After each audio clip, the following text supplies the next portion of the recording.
জয় হিন্দ। বহুত বছৰৰ পৰা আজিলৈকে এটা এক্সাম কেন্দ্ৰীয় চৰকাৰ অৰ্থাৎ ডিফেন্স মিনিষ্টাৰে আজিলৈকে কণ্ডাক্ট কৰিব পৰা নাই। কিয় কৰিব পৰা নাই তাৰ বাবে কোনো নটিচ আজিলৈকে জাৰি কৰা নাই।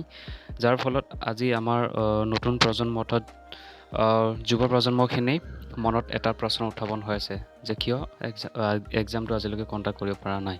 চ' ফিজিকেল আৰু মেডিকেল দুয়োটাই হৈ গ'ল, কিন্তু আজিলৈকে একো নটিচ জাৰি কৰা নাই। চ'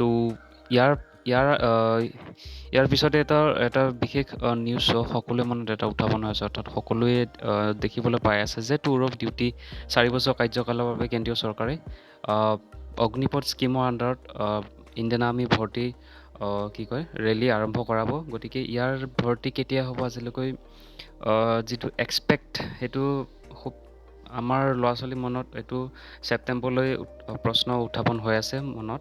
চ' ইয়াৰ কোনো নটিচ আজিলৈকে কেন্দ্ৰীয় চৰকাৰে জাৰি কৰা নাই। গতিকে 4 বছৰ কাৰ্যকালত আপোনালোকে কি বেনিফিট পাব, চ' তাৰ বিষয়ে মই এটা এক্সট্ৰা ভিডিঅ' আপোনালোকলৈ প্ৰভাইড কৰিম। তো যদি ভিডিঅ'টো লাগে তেন্তে ফুল ইনফৰ্মেশ্যন সৈতে মই আপোনালোকক এটা ভিডিঅ' ধুনীয়াকৈ বনাই দিম।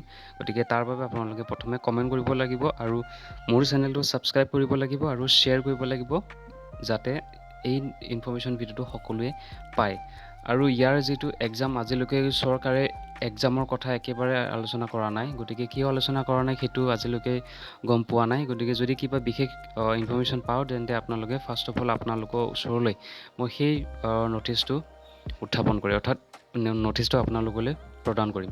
গতিকে টুৰ অফ ডিউটিৰ বিষয়ে বেছি আজি ইমান নকওঁ বাৰু, কাৰণ ভিডিঅ'টো দীঘল হৈ যাব। গতিকে ইয়াৰ বাবে এটা এক্সট্ৰা ভিডিঅ' মই আপোনালোকৰ ওচৰত প্ৰভাইড কৰিম। চ' তাৰ বাবে কমেণ্ট কৰিব। ইণ্ডিয়ান আৰ্মি যিটো 4 বছৰ কাৰ্যকাল, সেইটো 4 বছৰ কাৰ্যকালত আপোনালোকে যিখিনি বেনিফিট পাব সেইখিনি অন্য যিখিনি ইণ্ডিয়ান আৰ্মি পায়, চ' পাৰ্মানেণ্ট যিখিনি ইণ্ডিয়ান আৰ্মি পায়, গতিকে সেইখিনি ফেচিলিটি আপোনালোকে পাব। গতিকে ছেইম বেনিফিট থাকিব, জাষ্ট কাৰ্যকালটো চমু হ'ব, অৰ্থাৎ ছুটি হ'ব, 4 বছৰ থাকিব। গতিকে 4 বছৰ কাৰ্যকালৰ বাবে আপোনালোকক 1 বছৰ নহয় 6 মাহ ট্ৰেইনিং দিব আপোনালোকক। চ' গতিকে সেই 6 মাহতে আপোনালোকক এটা 12 মাহত যিখিনি ট্ৰেইনিং পায়, গতিকে আপোনালোকৰ 6 মাহতে আপোনালোকে সেইখিনি ট্ৰেইনিং কমপ্লিট কৰাব।